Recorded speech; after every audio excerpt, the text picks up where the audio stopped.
So here now to give us his reaction to the proceedings is San Diego Congressman Issa. Congressman, great to see you again. Thanks for joining us. Well, thank you. Thanks for having me on. And obviously, delay or no delay, this is going to reduce or retard the ability of this new administration to get people confirmed and to do the job, because 6 days a week, all the senators are going to have to sit there. This is a jury of 100 that they don't get to, phone it in. They have to be here. Yeah, a lot of people saying that maybe we shouldn't be doing this right now or even at all. Let President Biden work on getting his cabinet put together. Also getting that stimulus. We need to work on coronavirus relief. Well, back in about 1874, when the Secretary of War was impeached on the day he resigned, it was unanimous. The House was mad at him. And in their anger, they went ahead and impeached him. But of course, he wasn't convicted in the Senate. And so the trial that took place was a huge waste of time and to no purpose, because ultimately the impeachment is about removing somebody from office. The president has been removed from office, and effectively there is nothing that would happen to President Trump as a result of a trial. So what do you think the reason they're doing this? Is it for historical purposes? Is it so that if he's convicted, he won't be allowed to maybe hold another office? Or could there be criminal liability following? Well, criminal liability is separate from impeachment, completely separate. But I think the best way to put it is to listen to what they said on the House floor when they talked endlessly about the president's words and actions for 4 years. Not a speech he was making simultaneous with other people coming over the wall of the Capitol. You understand that the people who were at his rally are not the people that broke in. The people that went to the other area include anarchists who planned to do it and who were detected by the FBI but not properly thwarted because basically some of the intelligence was effectively ignored and we were not prepared.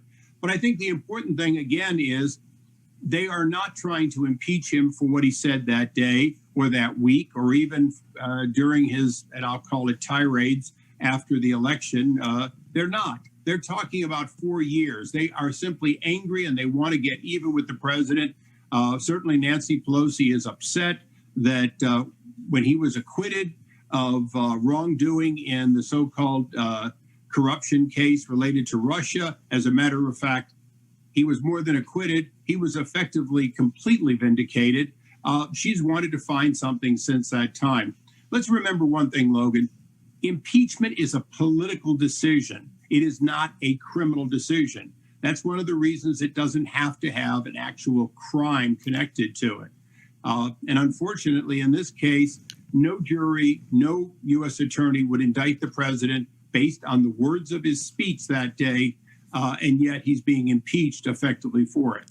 Do you have a sense, as we move forward here, what the outcome might be? Are there enough Republicans, do you think, that might convict former President Trump? I doubt it. Here's the important one, and it's the one that all of my constituents have a hard time understanding. The votes and the action of members of the House and members of the Senate have to be based on the facts. Our vote on impeachment, our vote on the Electoral College, and ultimately the votes of the Senate, they cannot be based on sympathies for the fact that there was a terrible crime, that one of our law enforcement officers was killed and 4 others involved in this activity died. We can't look at that as the criteria for convicting. We have to look at the facts, the words the president said, the actions he took. Now, there were plenty of criminal activities in which organizations and people were conspiring to do exactly what they did to the Capitol. And that will come out over time in real criminal prosecutions. But it's very different than rushing to, in fact, make the president, to a certain extent, the scapegoat for a group of extremists who did wrong.